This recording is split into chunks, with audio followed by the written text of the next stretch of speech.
is a pretty darn excellent Mira, but never really played the operator on this map. And ENCE will go for the Echo, allowing them to run the Maestro. So I'm expecting a lot of Valkyrie play as well from ENCE. Wilkie has been dead set on the operator. Have a lot of recoil. She's got the Karatos available as well as the Bailiff, so you got some soft destruction if you need be. She has impacts as well, which is a rarity on roamers. There's only 3 of them. Other than ooh. There we go. That's 2. All right. Well, they're in apparently. 2 very quickly taken out and 45 seconds in, and it looks like it'll be another with Wilkie tussling. The MP5K of the Mute will deal quite a bit of damage, and he'll immediately fall off. Exit canisters, you've got the double SMG11s available, and of course, Wilkie doesn't need to play that shotgun. I think that was the right call with how he was all lined up on the stairs, and allow Mocket to reposition. Give them quite a bit of time, actually. The double hard breach still on the board. This is really going to be difficult for ENCE when you look at it. You're going to lose your church wall, you're going to lose hatch control. It's going to be dire straits. And I'd imagine that you're probably going to see some really aggressive plays here from ENCE in order to take care of these different members. Oh, and there you go. Wilkie just patiently waiting. Takes out KS trade off immediately. And Bonesy firmly ensconced inside of blue as he heads back into Arsenal. Good pings on that Evil Eye, and they're just going to keep going. Yeah, he has the Evil Eye behind him to protect him, as there is no Ash or Zofia to destroy that sort of utility. Everything can be pinged, but it's his last remote gas canister, and it's going to be pretty careful. The fight and rips. You know, running then they kind of lose out on their edge and the competitive edge that they have, just because, you know, playing streaming is completely different than playing as a professional, and you really, it takes a bit of time to warm back up into it. Shate has been fairly efficient to get back into it, and there you go. We'll make it happen. He'll get 2 out of it. Shate with a beautiful double kill. Both headshots to take down the Thermite and another bug. This is a bit of a misplay from Wilkie there, and Shate trying again. He overstayed his welcome an awful lot. Corey was positioned over by the Jacuzzi side of things on that. He's misplay and then Shate peeking unnecessarily. 2 kills. That could have been completely avoided had ENCE just been a little bit more patient. We have a nice little standoff inside a garage with Gomfy playing that pixel angle in between. He's going to eat an asphyxiating bolt and walk away with a kill on Nevail. Oh my, as he's going to be absolutely on fire. He picks up a second, as the Legion of Sleben will be a great distraction, leaving the R-33 in the hands of Rips just outside of that CCTV bomb site. He doesn't have the diffuser. It's down over by garage. This is almost a hopeless set of circumstances to find himself in, as long as ENCE does something that they didn't do for their first 2 deaths, which is be patient. And that's what ENCE needs to do here. Yeah, he'll push in. There's not much that he can do. It's just an easy round for Gomfy. So kitchen hatch, you don't need to worry. I'm not sure if the entirety of the X-Kairos got taken down by the impact, because he shot the X-Kairos in a certain way where impacting it usually impact on the white thing next to it, and that splash damage spreads around and destroys the X-Kairos. That wasn't the case there, as at least that's how the way I saw it. Oh, long shot there from Boonsy, nicely done. He'll find 2 as well before he gets dropped. 2 kills going the way of Cryan and Corey, all up to Wilkie as he plays the long game. Player watching him all the way in the back. He gets tagged from both angles, shotgun now in hand, but not enough. Yes, onto that default cam, but he's moments away from being able to open up this church wall. Nobody from ENCE has brought any breach to them. And that'll be an easy panel. So KS will get 1 of them. Gomfy is hidden, and will wait for the second to open up, and he'll at least have a little bit of protection in the middle. Gomfy peeks in, he'll take out KS. Sleben gets eliminated from Mocket, and Gomfy is still in position as Corey, the bottom of the stairs, just chews away. Gomfy pushes a little bit too directly, and Bonesy is there, but oh, his own smoke will obscure his vision. And that's an easy kill for Corey, leaving Wilkie as the final man yet. It's unfortunate for Mocket that Cryan was not able to use his crossbow bolts and expended both of them without doing much. The asphyxiating ones, that is.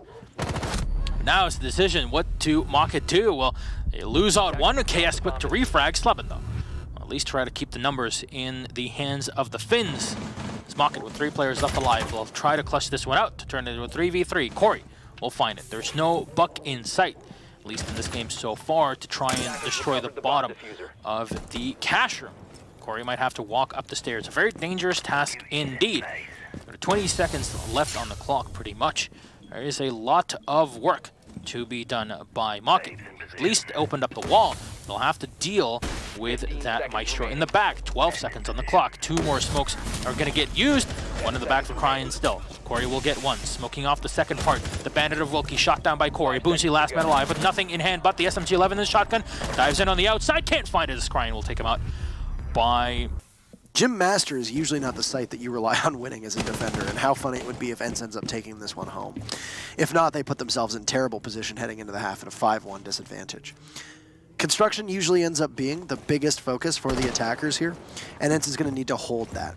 A lot of teams will invest quite heavily in cash and then fall off to construction when that first beachhead gets breached. And well, as you can see, Mocket are in great position to just continuously push onwards. They took out Sleben, they've taken out Gomfy, 2 of the people that ENCE needs to be able to stay on the board for a while.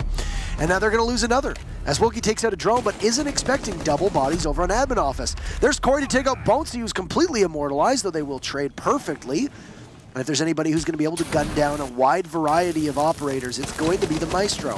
Shate spots one and deals a little bit of damage to Cryan, but not all that much. He'll pop KS as he walks around the corner, but the fire will burn in front of him. And to take care of him is the EMP, and he misses his shots on Veil. That's a soft wall into Armory. Well, we'll take a look. That Gomfy already opened it. Yes. Oh, no. Ay, Dios mío, not again. So that's a spot that is typically referred to as pulse spot, because that's where your pulse will usually play. And in a match that should be trending defensive, well, it's looking good for the attackers right now. There's Shate able to pick up one. Sleben takes out another. You see the telltale smoke of the glass, but Corey is here on a great rotate. He doesn't know there's somebody to his left. It's actually going to be quite exposed and literally walk right into Wilkie, and I love HP is really going to be the only action there is, but for some reason, ENCE just don't know that there's presence in the garage from Mocket, and that'll be KS taking out the Jackal and the second set of smokes for ENCE. They still have one in the glass, and oh, Sleben, a great read on the Cryan, all the way up top onto that metal catwalk. I don't know why it's so hard for me to say that, but anywho, that's an easy kill for the glass, and it takes out the Maestro as well. You've still got NACOG and Rips available to you, but those Evil Eye cameras will remain static. KS hiding under the stairs in a position that is often commonly referred to as Harry Potter. He's going to have Rips with him just to give some covering fire, but that's an easy kill as Gomfy has the second opening to take out KS. ENCE has a numbers advantage. They can just stick somebody on that flank watch. This is a troubling prospect. Oh, Corey takes out Bonesy and also downs the glass. So Veil will need to work on in. It'll be Corey picking up another kill onto Sleben. So you got Gomfy and Wilkie, but a great flank from Veil comes on in. Rips is credited, but there it is, Veil. And you can't flank watch when you don't have enough bod against. Gomfy's just gonna expend some utilities. They push on up, open the wall into Pulse, and there ENCE goes. Gomfy has control right now. Oh, he sees the Maestro, and they're gonna battle back as best they can. It's a volley from ENCE as Bonesy and Gomfy are there. Sleben picks up one. Oh, the double kill from Sleben as he gets the down, pulls out the PMM, and he'll leave Rips in an almost unwinnable position, and there you go. The attackers have such a distinct advantage. Continuing to scout things out in the bedroom as he'll spot the Bandit at the back, priming his Nitro cell. I'd like to throw that out into Sleben and any unsuspecting victims on this end side. Now, the wall from above has not been opened up, so that strategy from the Bandit is not going to be effective. And just coming right up, it's Glass trying to clear anybody inside of the trading room, and there is no one in there. And SKS has already been shot down before by his opponent, Shate. How does that even happen? Rips will find the kill on a Shate, but so low on HP in this case. Veil will put himself right by the bed, but it's Rips that'll try and maneuver in. Can he go for the pre-fire? Yes, he can, but he sprays the opposite end. 2 kills going the way of Corey, the Bandit, the MP7. Diffuser not set yet. It's down on the floor. 40 seconds on the clock. Wilkie and Sleben, not for long. Wilkie, last man alive. Last in the world here for ENCE. Rips and Veil, both low on health, and Veil will connect headshot to take down the IGL. Yeah, it's been a while since we've seen you here, Nicholas, to say the least. Finally, you guys are able to get a couple points. We'll make that 3 points on the board. But this was a completely different game, a shift in quality from what we've seen. I want to highlight one specific thing, is that Church was played 5 times. 3 times by ENCE, twice by you, and every single time lost. Now, I want to pick your brains as to why you think that was the case, because we had our own interpretations, me and Antero. I want to see how things were on your end, actively playing the match. What they did, for example, was it was really good. They smoked themselves in with glass, and they punished me in back B, so I couldn't deny anything. I couldn't deny the hatch. I couldn't deny anything. I had to go there, and that was the key point, that they got control over like kitchen, opened the hatch, got control over armory, like the back armory, and then they just smoked in, dropped down, and we couldn't do anything against it. And why they did lose this is most likely they roamed, and they lost the most players in roaming, in my opinion. And they couldn't do anything because they had no bandit to deny the breach in church.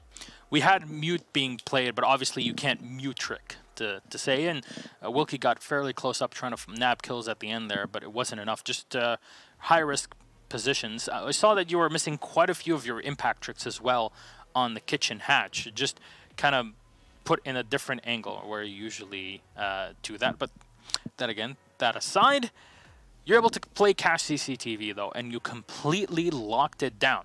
It seems like the round will go ENCE's way, as we saw a first kill come out and then Sleben able to find your player on the catwalk on his glass. And yet even with that loss, you were taken out below as well. It all came down to Corey. We saw how much work he did with just the scoreboard, with those 15 kills. How was the team reacting to feed him information to be able to pull off the wins that he did? I actually don't know, man. We had good cameras, of course, and we could have we got so much information from the Maestro cams, which they couldn't destroy. I don't know why they haven't destroyed them. They used all their ash charges, for example, to destroy the bandit charge, like the bandit trick there. And I think that Corey did great there because of the information he got from us. They tried to push the side, but you know they got denied by the cam and the information from us.